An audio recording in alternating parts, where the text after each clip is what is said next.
I was sitting in class when the substitute teacher stuck her hand out and said, "Spit out your chewing gum." I laughed nervously, but put it in her hand anyway.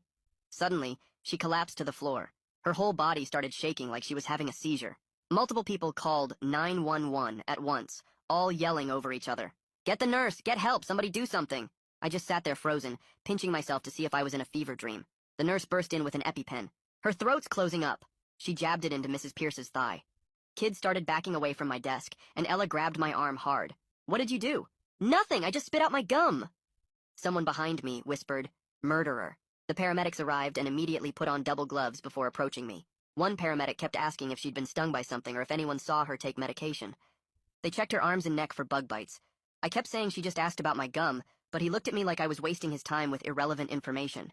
They wheeled her out, and her body was still twitching. Nobody else touched anything this student touched. "We need to isolate the source." One paramedic got in my face. "Have you been feeling sick? Any rashes?" "No, I feel fine, why?" They took my temperature anyway and checked my throat. Everyone watched like I was some kind of alien.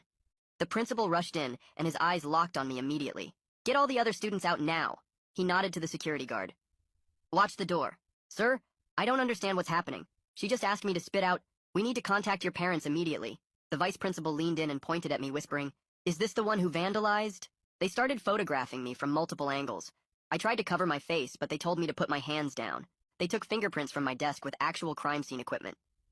"Where did you get this gum?" the principal demanded. 7-Eleven? Is this even regulation gum? What does that even mean?" They ignored me and sent someone to check my other classes for more gum. The lunch ladies were brought in. "What did this student eat today?" "They sat alone at lunch," one said, like that was criminal. "Didn't wash hands before eating." "I used hand sanitizer." They pulled up my entire lunch purchase history on a laptop. "Has this student ever brought outside food?" My hands started shaking. "The superintendent's on his way," someone announced. "Pull up the student's disciplinary file."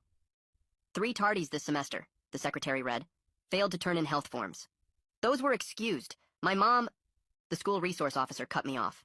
"Your parents better have good insurance. This is assault with a deadly weapon." "What weapon?" "It was Trident watermelon gum. We'll need a full toxicology report." He was actually writing this down like I was a criminal. Someone mentioned Miranda rights. I felt like I was going to throw up. Through the office window, I could see parents gathering in the parking lot. Someone was passing around a clipboard, a petition. I sat in that office for 2 hours, while Mrs. Pierce's heart rate stabilized. Nobody would tell me anything. Every time I asked what was happening, they'd exchange looks and say, "Just wait." The principal kept asking what I'd eaten for lunch. It seemed like such a weird question when our substitute just almost died, but I told him. PB&J, apple, cookies. He wrote it all down and made a phone call to someone. 2 hours later, a woman burst through the door. It was Mrs. Pierce's